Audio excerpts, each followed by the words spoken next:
The details should be in there.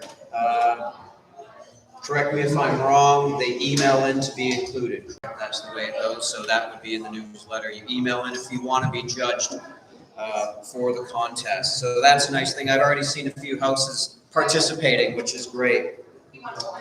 Also, we're going to have a Halloween parade since there has been sort of a dampening of the activities going on lately. We're going to do a similar parade like we did for the July 4th parade. Did anybody in here catch that? I know, Roy, you guys did? Okay. It's kind of an oddball thing, but turned out to be a lot of fun. And everyone enjoyed themselves. So we'll be going out 6 o'clock.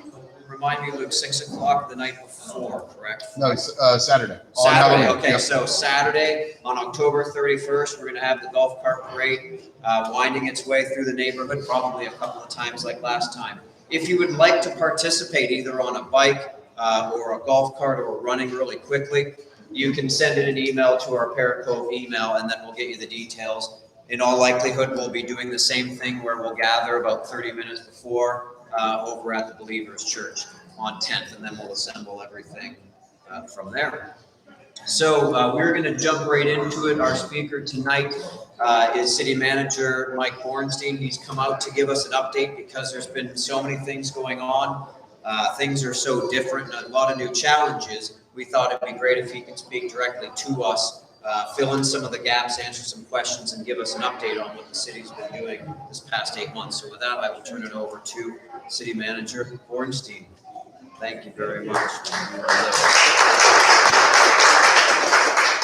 Thank you very much. This is a first for me, broadcasting live as well as fine people here in the audience. I want to appreciate the invitation to come out and speak to Parrot Cove neighborhood. I've missed these meetings terribly.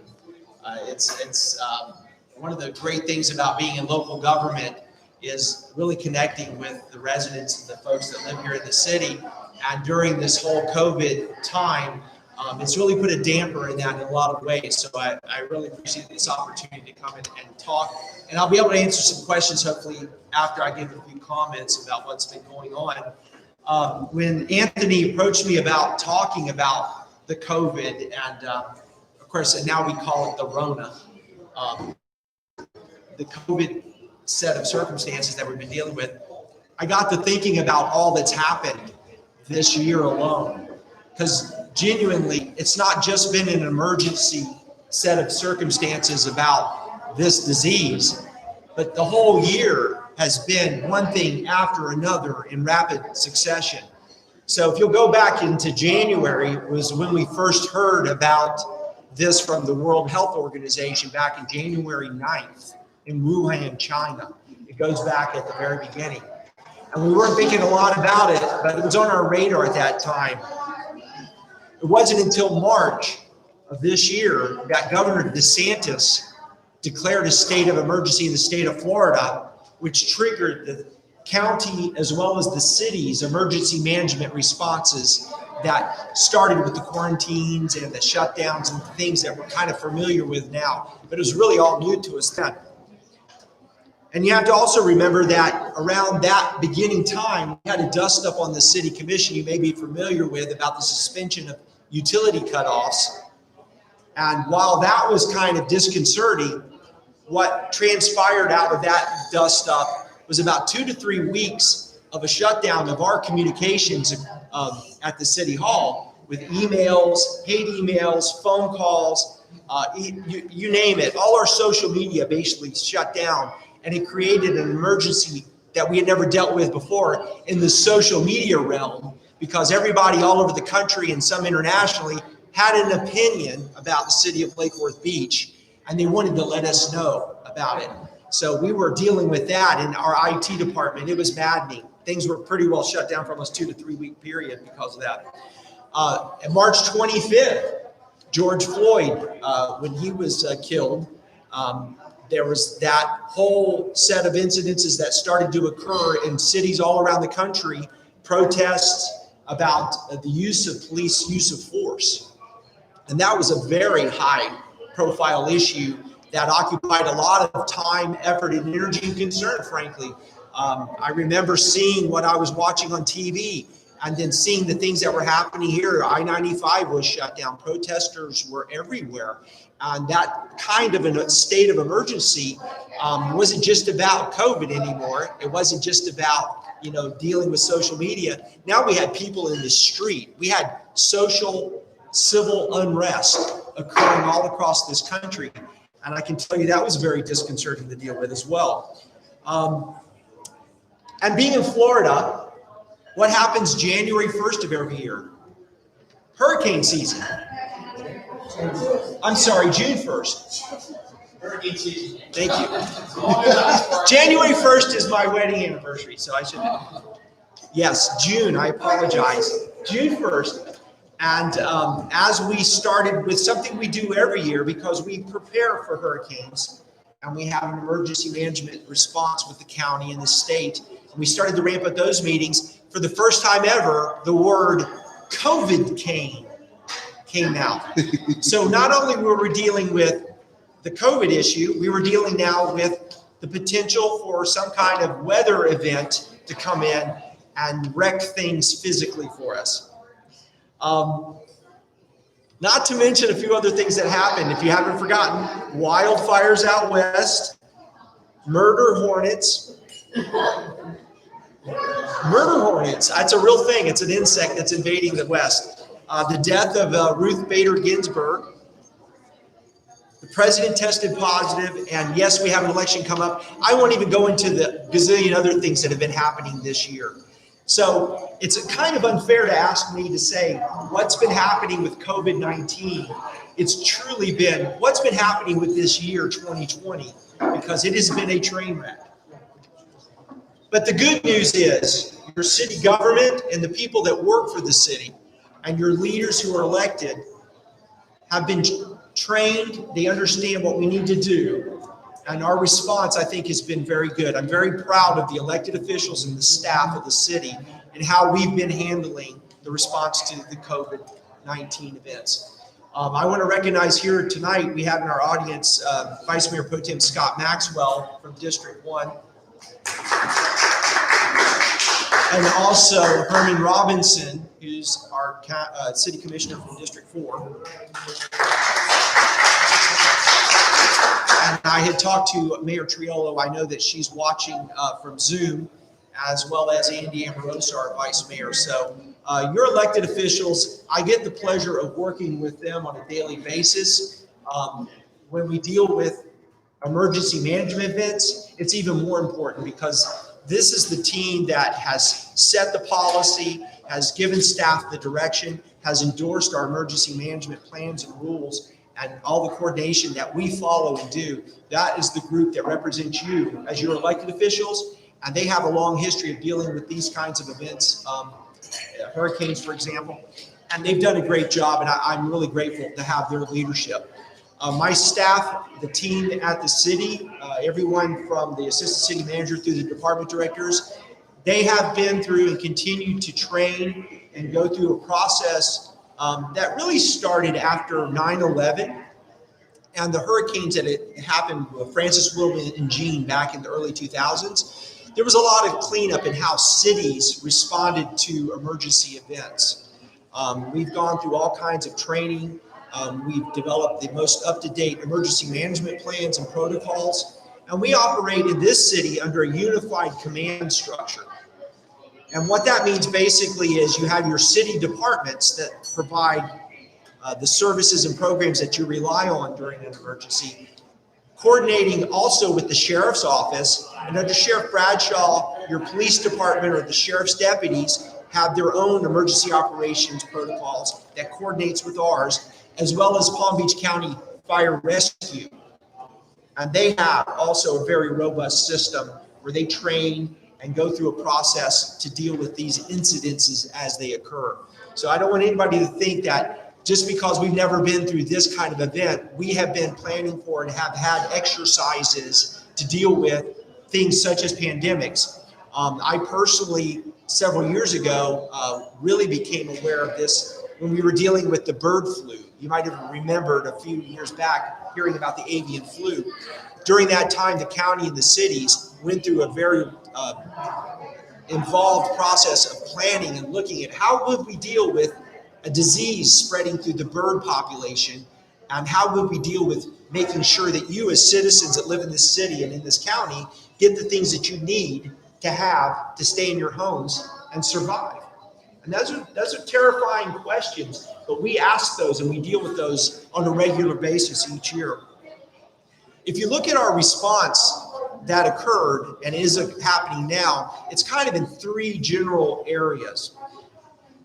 As a smaller city, and you might think of Lake Worth Beach as maybe a bigger place than it really is, we kind of punch above our weight in many ways.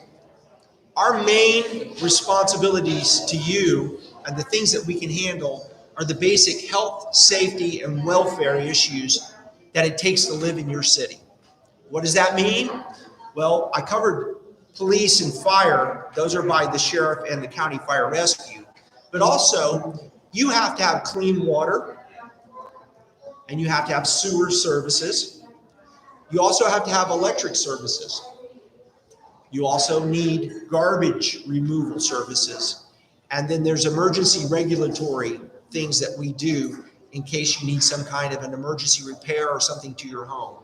Those are the very minimal things that a city is required to do. And that's something that we train to make sure happens.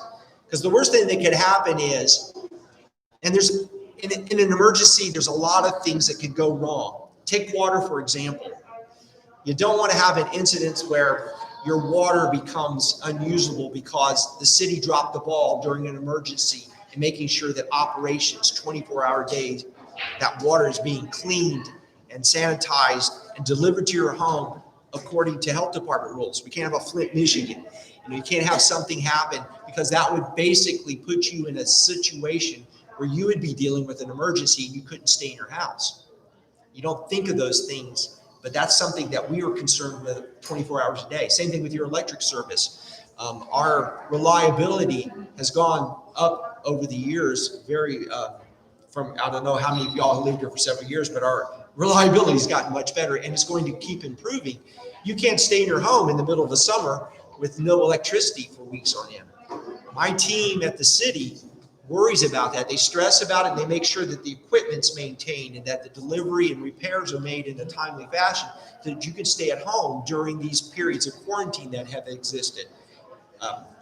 It's nice to think, you turn on the spigot or you flip the switch, you don't really think about it, you pay your bill. But there's a lot of things happening behind the scenes that we have to take care of. And that leads me to the second point, which is internal is the city operations. We've had to adjust how we do business in the city, which relates to our employees. For example, working remotely from home, we've had to implement social distancing and those kinds of issues, just like everybody else has had to do. Some of you maybe are still working at the businesses that you're involved with, or you've had to be at home. You've had to adjust how you approach life, your work life. We've had to do the same things. We've had to deal with union issues. We've had to deal with all kinds of laws and regulations that govern how we have a relationship with our employees. We have to be fair with them because we do rely on them to do the things that you need to have happen.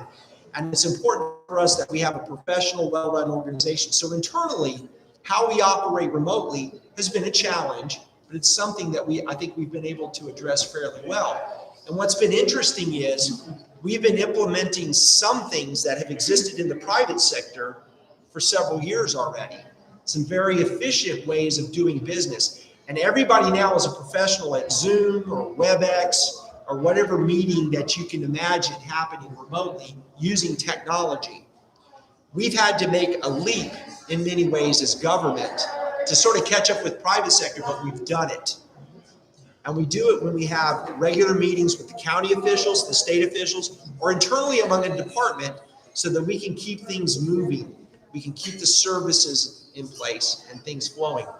And I'm very proud of the organization and the leadership for making this happen pretty much seamlessly. You haven't, I hopefully, noticed any changes, but we do a lot of remote meetings, and City Hall has been closed for many months now. I'd say y'all haven't seemed to have missed it much. However, there are some things that we've had to keep open. And one of those, we were one of the first cities to figure out how to remotely deal with building permits, for example. Because what's been interesting is while people have been staying home during COVID, they have gotten a real itch to do home improvements or to make repairs or to upgrade. And so we've been trying to facilitate at least that economic activity in a safe and meaningful way by working with homeowners and contractors to process permits remotely. Like I said, we were one of the first cities to come up with the process and a drop box that met the social distancing and all the protocols that we needed to follow and make sure that the employees and the residents were kept safe during this process.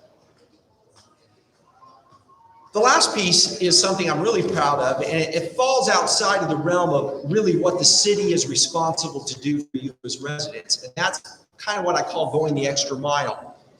And the commissioners, I have to give an incredible amount of credit to. These things involve more of the social aspect of what it is living in the city. Because make no mistake about it, while a lot of us are fortunate enough to have maybe some jobs, some income, some food and things that we are very fortunate to have, there's a lot of people in this city that don't.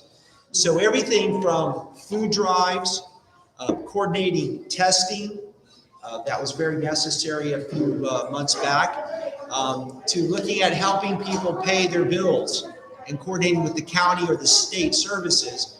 We've been able to work with partners and also internally to really get these goods and services in the hands of those that need them. And I have to say that the commissioners have done an incredible job in filling that gap by going out into the community. And I know that here tonight, they've worked, the commissioners here and the ones on the meeting have done the food drives. I know, Scott Maxwell, you went around and delivered information in multiple languages to families about testing. Commissioner Amoroso, he helps coordinate some of the food drives that we have at the Hatch every Tuesday. Every Tuesday, and I've been volunteering there myself, we give out almost 700 families get meals in a drive-through where people volunteer, and it's people in the community as well come together and are helping other people in our community in need at this time of crisis. And we've been really going the extra mile in the city of Lake Worth Beach. So any way that my staff and the city organization can help coordinate or provide those services so that those activities can occur. So you've got the things that y'all rely on, the things it takes to run the organization, and then those things that really provide the extra mile, as I'm calling it, is making the difference, I think, in Lake Worth Beach. Going forward, the difficulty we have is we obviously, as a city, we're kind of down the food chain from the federal, the state, and the county.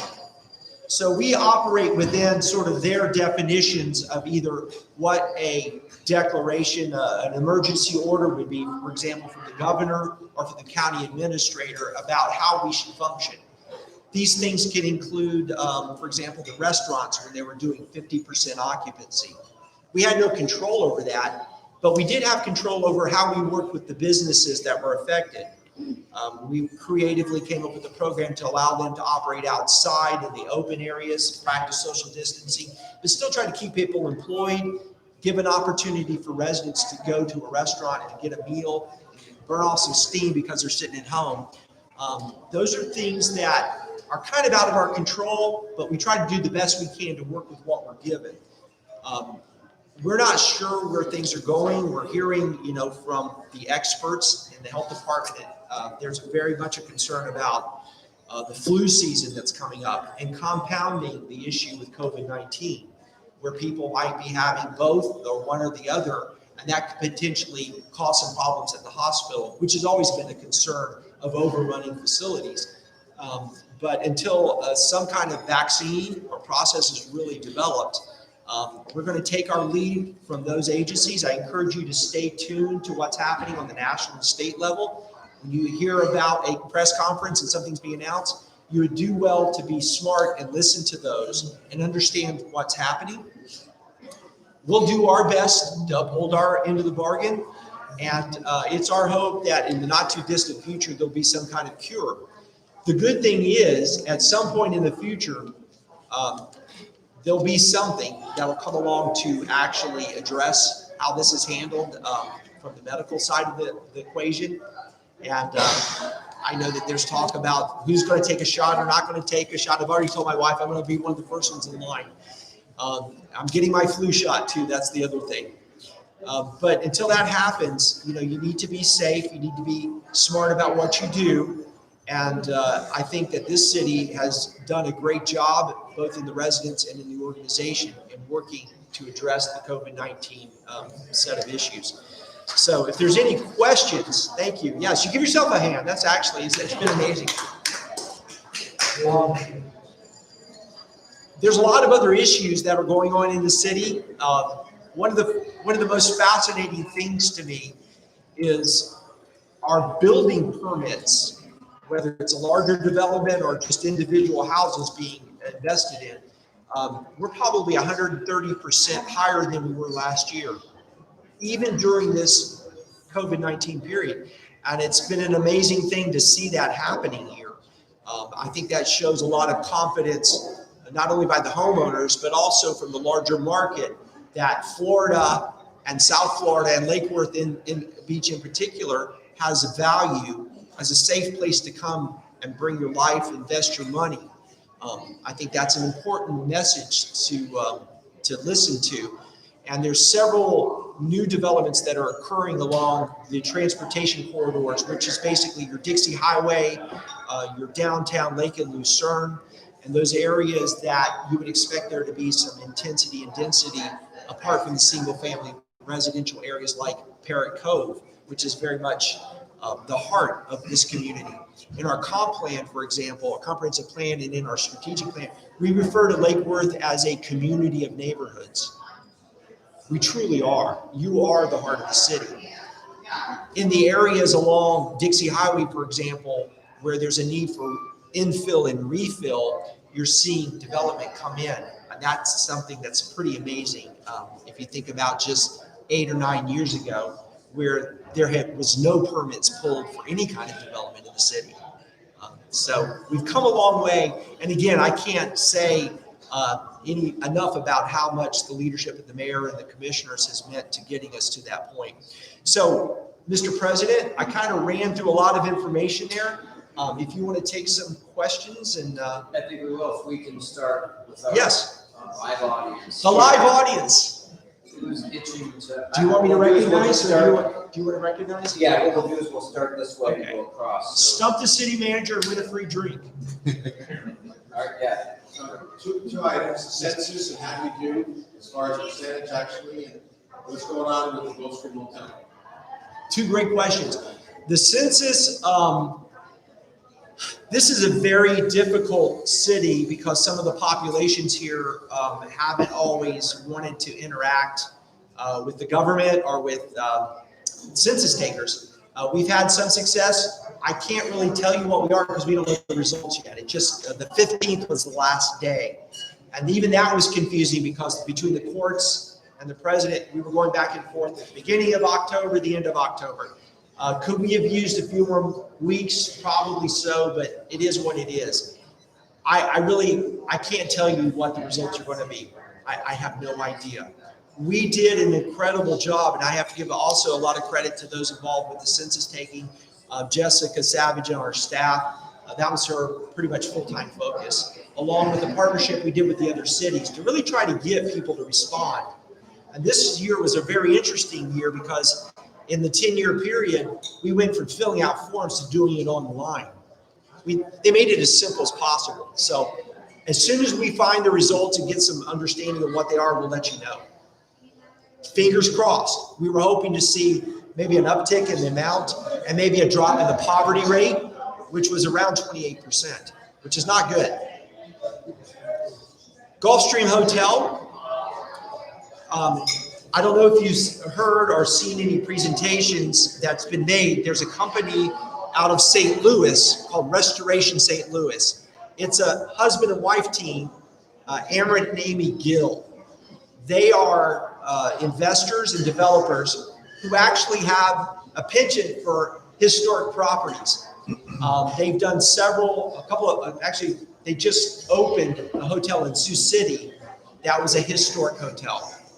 And so when they were part of the mix with the private owner, Carl DeSantis' group, on buying the hotel, we met them and we were very excited because this was a group that had a track record of doing historic properties.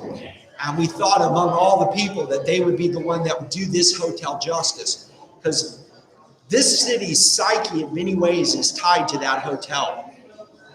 And it is one of the three remaining Grand Dame hotels of the 20s. If you think about the Breakers, the Boca Raton Resort, and the Gulfstream, there's no more. That's it. And this one is ready we're well past ready. Almost 20 years ago when it closed, the next day, the business downtown dropped almost 30%, is what I've been told by the businesses downtown when the folks that were here at that time. It not only affects our psyche because it's a derelict property, but it has a real economic impact on this city. Because without any real tourism place, the businesses have a hard time just on the domestic population serving them. And that's been one of the problems of our downtown, is missing that customer base. Now let's talk about the derelict shape of the building. Having a restored Gulfstream hotel, that would just be such a boost to how the downtown looks, functions, and feels. Having a place, a couple of bars, and a nice restaurant, having a place where guests coming into town can stay would be phenomenal for the city in so many ways. This group is the best hope that we've seen to do that. They are working through the process. They have submitted their initial paperwork to the Community Sustainability Department for review. They've been in discussions and negotiations for many months with myself and the city. The mayor has been involved in talking to the owners directly, and we're moving forward through that process, which will require some review by the Historic Preservation Board, and there'll be hearings that will be heard before the City Commission. But it's several months long process, because getting financing, as you can imagine, and working through a business model, given the current circumstances that I was just talking about previously with COVID, there's a lot of things involved in making sure that happens on their side of the equation. But I can assure you, and I've been directed by the mayor and the commissioners, that we are going to give this project our full devotion and attention to make sure that the city side of the equation matches or is ahead of what they're doing, and we are. We understand as staff that this is such a high priority and importance for us to make sure we don't drop the ball in any way, shape, or form, that we're going to make sure we give it every opportunity to be wildly successful. But they're starting that process in earnest. They filed the paperwork, and we're hoping by January, February to start to see some hearings happening. So stay tuned. You can tell I'm giddy about it. It's a big win for the city if that goes through, but we're that far along now. So much better than the previous developers. That was a long answer. Does that answer everybody's questions? Yeah, that was it. It's all Gulfstream. I want to know about the Gulfstream. I live at 419 North Conway. Yes. I wanted to thank you, Mr. Robinson. About 4 months ago, we had the shooting, and you remember, at 423 North Conway. This is a house, it's an Airbnb, it's a party house. We've had numerous problems. We've had to call the police, and culminated that night with the shooting. And the zoning folks came out and did everything we could possibly to respond. The next day, I emailed all the commissioners and we both back. And we appreciate that. But the question is what can be done, because they still, not as bad, but we still have parties at 10 or 15 over there, weekends, maybe once a month or so. We got to call the police a couple of times since then. The police have been phenomenal. Sheriff's office has been great. But, we're in Parrot Cove, and there's a shooting at 1 o'clock in the morning of August 1st. And Smith and Wesson only goes so far. So the point is, what can we do as, I think you both did a great job. You gave me great answers, you responded like within an hour of the next morning, right? You know, and you came out, you walked down the zone, guy came out. But it's a nuisance, and it's an Airbnb, they don't care who they rent to, and it's a party house. So how do we deal with it? And a nice neighborhood that we all think is supposed to be safe. Right. I don't know if the people at home heard the question, but it was about Airbnb and the problem property at 429. Is that the It's address? 423, it was a shooting. I apologize, 423. And Airbnbs over a period of time have been an issue in the state of Florida. I'll just go ahead and say that. As a city manager, I've dealt with these discussions at conferences with other cities because we've all been impacted in different ways, but kind of equally to this new business model for rental properties. Because at their core, they're a rental. And as a rental, the city code really addresses some performance issues. You know, how they need to get a license, they need to have a use and occupancy inspection to be safe, and they shouldn't be having rowdy parties just as any rental. They shouldn't be having impacts outside there as any rental. However, the Airbnb model is a little different. And here's what put us in this position. Our state legislators, which we always have had problems with them preempting city law. So the state was lobbied by the vacation rental industry early on, and they basically preempted all the counties and the cities and said, you're going to allow these in your residential areas. You got to have them. It's okay. I'm paraphrasing. And they reached around us to allow that to occur. We worked diligently to try to get the legislature to give us some teeth so that we could regulate them in a more efficient manner with some carrot and stick, but some stick that we don't have now. And staff was directed to go and look at best practices that other cities have incorporated, as well as to meet with the vacation rental industry, because there are good actors who want to do the right thing. They want to invest in the community, and they don't want you to know that it's a rental like it shouldn't be any different than anybody else. A family comes and stays there for a week. It's not really a problem, but they're the good players. And they have some self-regulation, along with some of the industry has been changing on how they report bad actors and deal with them on their Airbnb or Verbo. The problem is at this point in time, we haven't been able to get all that together. And there's an active group out there that very well we may end up in a lawsuit and or providing some additional regulations. So it's something we're actively engaged in working on right now. I don't have an answer for you just yet, but it's not something we're.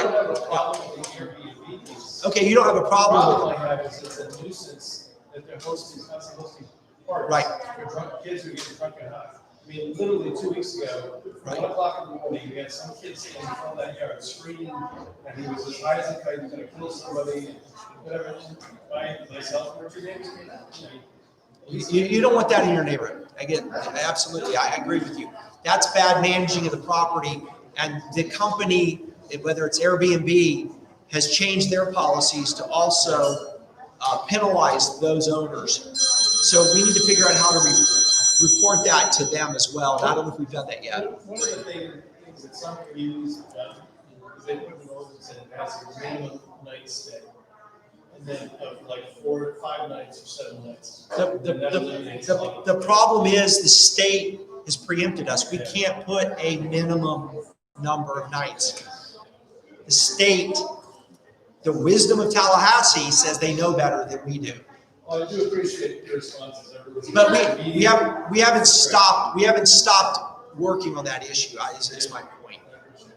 Do we not have any city ordinances or requirements for rental properties that are habitual violators of curfews or respecting one another's privacy late at night, that they're fined or anything like that? Yes, we do. We have everything that ranges from chronic nuisance abatement, to general, just as if it was a normal rental, if somebody's behaving, getting those violations, whether it's through the sheriff's office or through code enforcement, there is a process, because in the state of Florida, your property rights as an owner is very high. And that's good. I mean, that's respectful.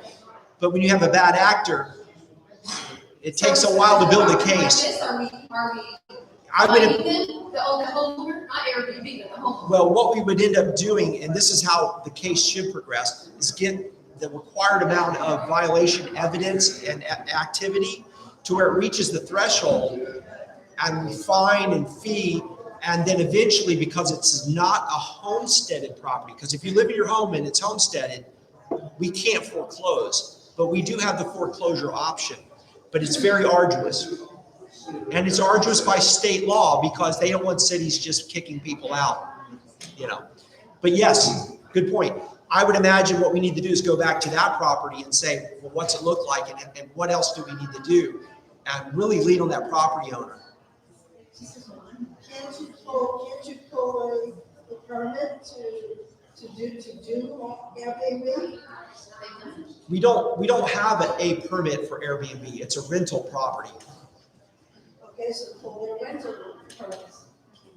Well, by state law, a permit is more of a tax than it is a right. Again, the state is made this situation more difficult than it really needed to be. If it's a rental property, they're paying sales tax, so we collecting the sales tax. There's a tourist development tax that we do report to the tax collector. But is there a sales tax on top of that? Because if you go to a hotel, you pay a sales tax plus you pay resort tax. That would be a transaction. Again, we don't collect the sales tax, that's a state tax. So we'd have to go back and track that out. But then the state would have to take action. That's not one of our laws. But the TDC is a county law, and we do report those when we find them. Yes. Wouldn't by definition, the fact that the person is renting it out as an Airbnb, that they're no longer homesteading? Correct. However, there are people that theoretically could live in their home and rent out a room, and we don't regulate that. Renting out a room? Say they rent out a room. You've gone to large cities. Is that, are they living there? If they claim that as their home, then you have to disprove that it's their home. It's not easy How to do do. they have to leave their 6 months? There's not a definition of that. They claim that that's their home. But you can only have one homestead. Yeah. I thought by definition, I know. they're not living there. We've sat around the table and we've gone, well, maybe we try this and try that. It wouldn't have to be this complicated if the state would have stayed on their side of the equation and let us manage, because this community is quite capable of saying, here's what we expect and want from a vacation rental, if we want them at all. Don't tell us from Tallahassee what to do. This is not a local issue, it's a nationwide issue. It's a nation, and in the state of Florida, we have our own unique aspect of it. But we're working through it. Every year we go and the commissioners go and work with the Florida League of Cities to try to get some of that rolled back so we have more teeth. Do we not charge hotel tax? The county charges the hotel tax and they collect it. So if we know of somebody not charging that, we can report that to the county, but that has nothing to really do with our activities.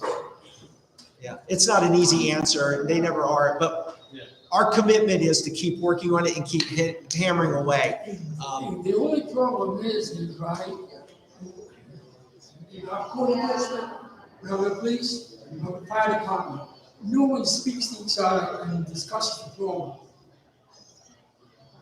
Well, and to his point, when the sheriff goes out late at night, we work with them to report that incident as a call for service for an incident. And then we record that on our side of the equation with the code enforcement division, to his point. And that coordination has to take place on a regular basis. So if you're calling in about an incident, make sure to copy us as well, so that we can make sure that that happened. Because the other thing is, you get a cop late at night, 2 a.m, they've been out, doing drug busts, they've got a shooting over here, they go here, they come here. And sometimes the way they record the evidence has to be by that specific address, not the 100 block, in order for the law to work, or it gets thrown out.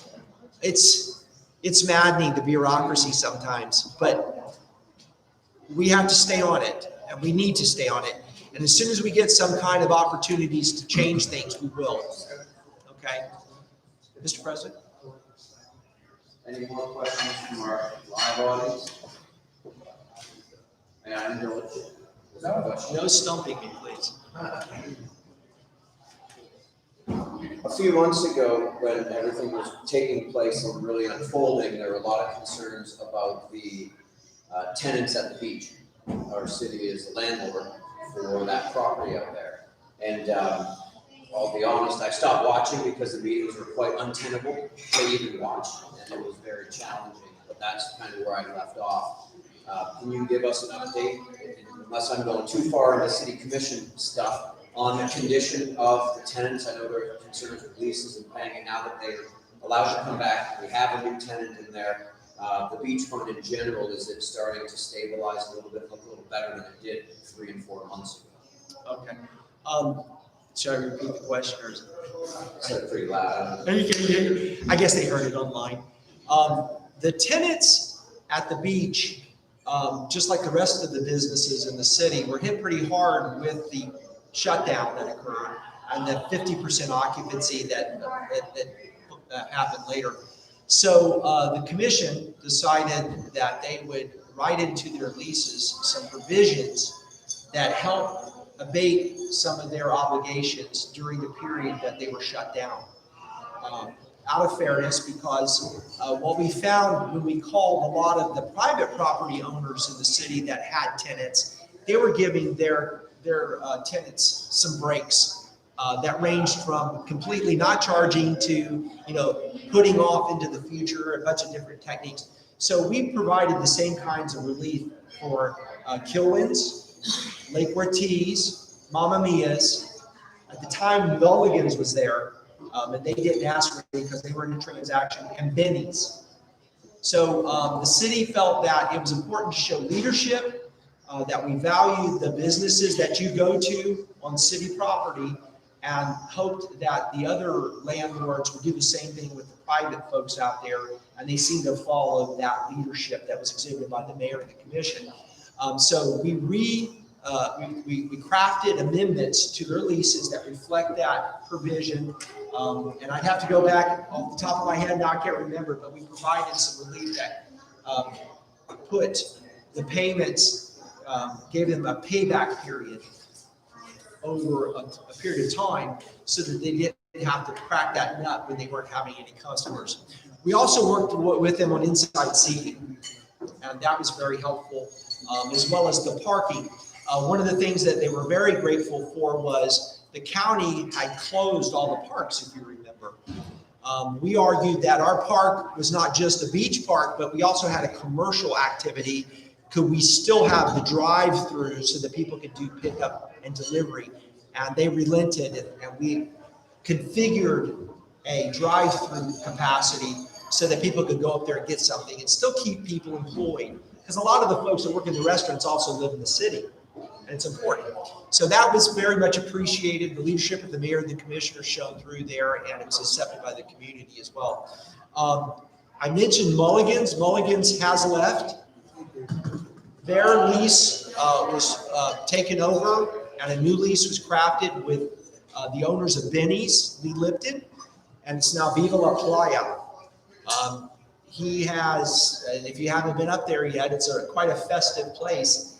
Jeremy, their chef, executive chef, has created a spectacular drink and food menu. I highly recommend it. And they seem to be doing like gangbusters, honestly. They've gotten through that period. The beach, obviously, is a huge draw. People are going to go to the beach. So the businesses up there, I think, are going to be okay. And I hope to see some expansion. We still have the 5,000 square foot space in the casino building that's above the new Viva La Playa that is available. We've had some folks approach us about that. As a matter of fact, in the Viva La Playa lease, they have the right of first refusal for a 6-month period because they may be interested in doing a 2-story operation as well as expanding into some of the other areas. So again, paying attention, being attuned to the needs of the business community and the customer base and the employees, watching those 3 things and adjusting accordingly. We were very nimble there as well as downtown. There's a few areas that are still with the cafe environment because of social distancing, going outside.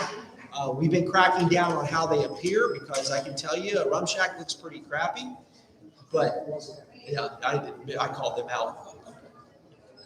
Brogues, on the other hand, decided they didn't want any outside areas.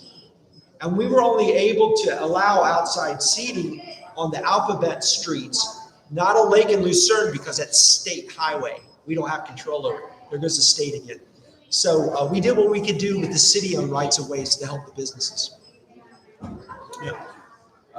Luke, I think you mentioned we do have an online question. We do. Diane Brown asks, what is happening about the Lake Worth Beach pool? Pool. The pool. While we're up at the beach. You thought the Gulf Stream was There we king. go. No, now we're talking the pool. Yep. Well, as you all recall, and I can't remember what year it was now, the pool kind of blew up. Equipment-wise, its age, it was built in the 70s. It's a Olympic-sized swimming pool that was built for competitive swimming. So the last direction we had from the commissioners was to look at what a public-private partnership might look like in doing something up there in that general area that's now the municipal pool, swimming building, and the back area. And so we're moving forward with some discussions on working with a consultant to figure out what that public-private partnership might look like. Under what was termed the Triolo Compromise, which involved several things on the sales tax, which is a whole issue I could talk about. They had said that we're willing to put some money towards a partnership to do something up there. And that's where it is right now. So if you back up to the first part of my presentations, we've been really busy dealing with a lot of emergencies. So a lot of these projects have been kind of bumped. So I guess the short answer is the pool is still on the list of things we're working on. The schedule has been pushed forward. I don't have a specific date when this is going to come back at this point. Is that good? Good. Go. Thank you. Anybody else with any questions? All right, perfect.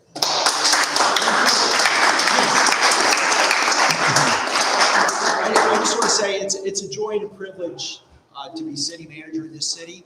I live here as well, my wife and I, and Lake Worth Beach is one of those places that gets under your skin and it just becomes part of you. And I, every day, am grateful to be a part of this community and to work for the mayor and the commissioners. You've got a great group.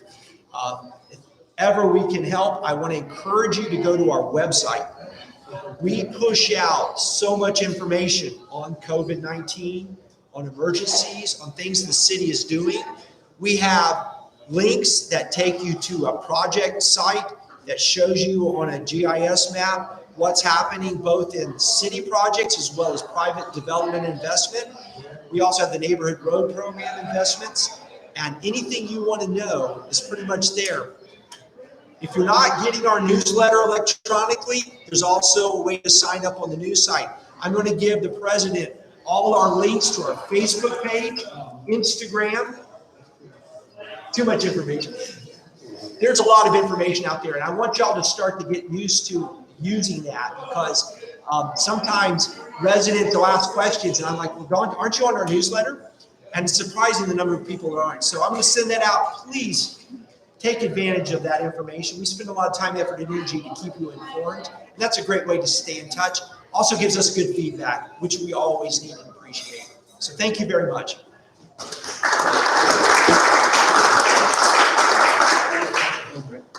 Thank you very much, City Manager. I will say I do get those, and there is a lot of very useful information in there. So just a couple of quick things to go over here. As I'm sure everyone's figured out by now, all our Parrot Cove events for the year have been canceled. City events. There will be no holiday parade, correct? There will be no Thanksgiving Day parade. The Grinch has come. Right. There's no street painting. And that was going to be the next one. No street painting. So going into February. But like Halloween, we're coming up with alternatives. Okay.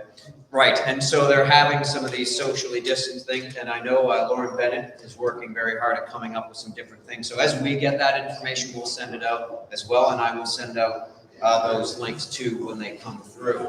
The good news, though, is that Parrot Cove went undefeated again this year in the raft race. The July 4th raft race.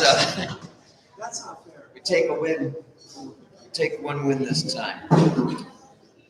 So also with that, Parrot Cove will not be having our holiday party. You may have heard that we were looking at having a November event since our other events were canceled. Back when we were hopeful in like June that we were just going to kind of breeze through this and move on, which doesn't appear to be happening. So we'd come up with the Backyard Olympics, which had some sort of, I think, beverage theme around it and a number of different things, sort of like our home tour, but a little lower class. So that's what we were going to have happen. That was going to be for November, but I don't think that's going to be a big draw either. So we're going to push that one into next year. So the good news is we're looking at a packed social calendar for next year with all these events that we're going to have to double up on. I want to just add on the Airbnb part, and City Manager, you can clarify this. I know for a business, when they get calls to service and that hits them, and you mentioned is very important, and I didn't know that part about making sure that the PBSO officer writes a report the right way. I know with a business that when there's calls to service to that address, and so many of them become a code issue. Can that happen? Okay, so That's the nuisance clause. okay, so that can affect this as well. So that's very important when you guys call those complaints to make sure you give them the address. When this went on with the Holiday House and we had all kinds of drug dealing and basically the alleyway was a drug dealing drive-through, we made sure that everyone called in with the address. That was very important. And the city did use that nuisance ordinance, and they were forced to have PBSO out there for a certain number of hours, and it really made a big difference. So there are some things that we can do to help the city in making sure that that address is there. And that comes back to the communication that was talked about over here in getting them to talk to each other, and that gives you guys some extra tools to hit them with that as well. You also mentioned the Hatch drive-through, the food drive-through on Tuesdays.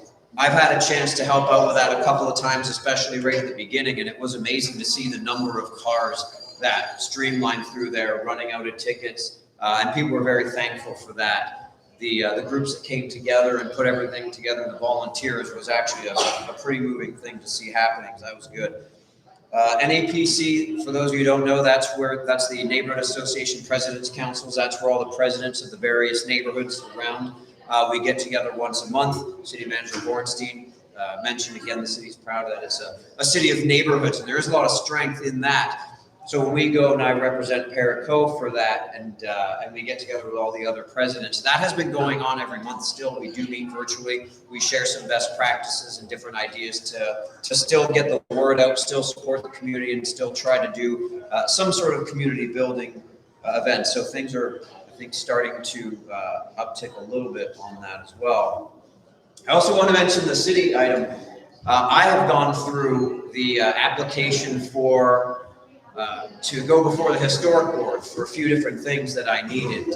They weren't waivers. I forget exactly what they were, but it was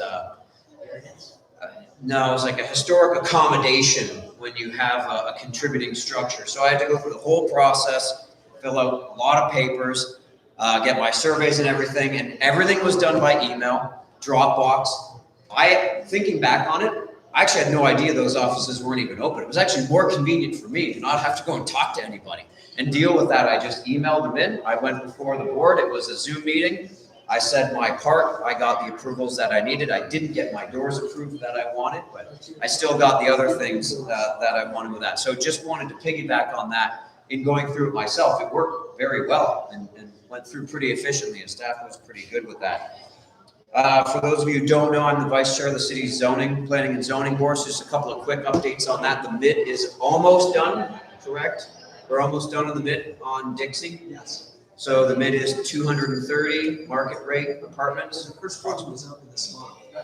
That's good, and that's a big deal. That is apartments, and then they have retail or commercial on the bottom. So to me, that's the first step of really bringing Dixie around. There's the property north of it. I know there's going to be some action on that coming up as well too. Correct? Yes. That's good. It's a CRA. Okay, that is CRA. The Bohemian is a project right along the train tracks. I never believed anyone would live 5 feet from the train tracks. However, if you look at Delray, Boca Gardens, they all have it, nice buildings. So Lake Worth is getting one as well. The Bohemian, which is a nice modern project. How many is it? 130? It's not 230. It's in that range. It's where there's going to be a train station there. There is going to be a train station. Okay, so the long awaited train station is coming. So it's good to see. It's planned. It's planned. Okay, we'll leave it at planned. Where and Lake and the FEC tracks. Real Real estate. bonds. Real estate. Real bonds. On the other side. You'll feed the distributors? Yes. So the northern end of that is going to be this development. It's going to have parking, units, retail, and eventually when the train station is supposed to go there, knock on wood, it'll feed right into the loading platform. And there is a parking agreement. The commuter side of it, not the high speed. There's an agreement that the city has with them to use those parking spaces. So there's been a lot of talk about adequate parking downtown, different things going on. So that is one aspect of that project, which is right there. So there is a lot of very nice things that are coming along through that. Also, too, last month or 2 months ago, we approved on Lake Avenue a restaurant with a vodka distillery in it, which was kind of a unique one as well. So, now we have the brewery, we have that. So there's a lot of these things that are coming in for walkability items and just things that are pretty unique to our town. So it's kind of exciting to see these that are coming through. One thing I do want to mention as well from a personal experience on the electric, just because it happened today, there's a lot of storms out all through South Florida. And for those of you who don't know, I own a property management company. We manage condos and HOAs from Stewart to North Miami. So in our accounts receivable, because everything's electronic, they get notices for power outages, and their emails were lighting up from FPL all morning long of all these power outages across all of South Florida. And I don't know that there was a single one in Lake Beach. So I just want to point that out since I get to see it firsthand. Not that I own stock in Lake Worth Beach, electric or anything like that, but just in being fair. So that's really it. Have they opened the Pico yet? Have they opened the pier yet? Is our pier open back up again yet? Yes. Because of the waves? Yep. It's back up. I was there last night. It's back up. All right. Very good. So with that, I want to thank Commissioner Maxwell for showing up here. Thank you very much, Commissioner. Commissioner Robinson for being there in the back. Thank you. And of course, City Manager Bornstein. And with that, we'll close it up. Thank you very much, everybody, for coming out here and everybody online for joining us.